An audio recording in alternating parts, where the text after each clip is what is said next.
I'm Eric Richards in downtown Los Angeles at the federal courthouse, where the announcement of the arrest of a San Fernando Valley man accused of plotting to blow up and commit other acts of terrorism in Long Beach and other areas in Southern California.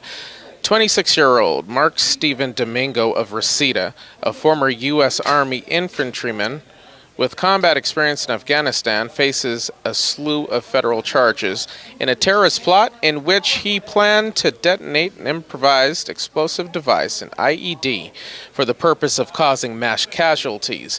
This was supposed to happen at Bluff Park over the weekend with a white nationalist rally. That didn't happen, and I'll tell you why. It's because the FBI, in conjunction with local law enforcement, including Long Beach Police Department, were able to arrest him before any of these crimes actually could have been committed. We have a little bit of the press conference now. Today is an example of a number of things, one of which is the complexity of the violence in which we deal with. Secondly is that the framework that our government has put together in the aftermath of 9/11 is working, that the investment in agencies sharing information, working together towards the common goals of keeping our community safe, rely upon an openness. So according to the 30-page affidavit in support of the complaint, since early March, Domingo planned and took steps to manufacture and use a weapon of mass destruction in order to commit mass murder. This includes that rally over the weekend where Long Beach local news reporter Alondra was there. Now, luckily, none of that happened, and the announcement of this arrest puts the minds of a lot of people at ease, including those of the citizens of Long Beach. This all started after online posts and conversations that Domingo had between who he thought were other extremists. Turns out they were actually undercover FBI agents, and they began their investigation. He was taken into custody without further incident. This investigation continues, and we spoke to Chief Luna of the Long Beach Police Department, and here's what he had to say. Our police leadership in the city planned it perfectly.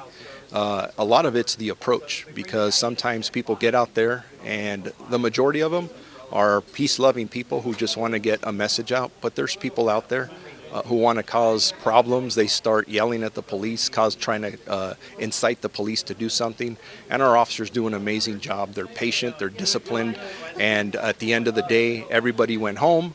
I know there were a couple of people out there who were actually trying to turn the crowd against the police, but it didn't work. And everybody went home happy. And thank God this didn't materialize, because at the end of the day, you're talking about blood potentially being spilled. And I don't think the guy that was doing this cared if you were on the left or the right. You're an American. Listening to this case, you never know who's out there. And there's other people who may want to hurt a lot of people for all the wrong reasons.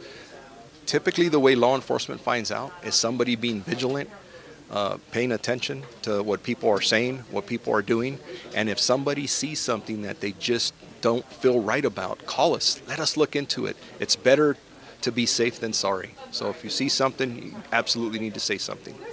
Now, this incident is being investigated by the FBI's Joint Terrorism Task Force, which includes local and federal law enforcement. If you see something, of course say something.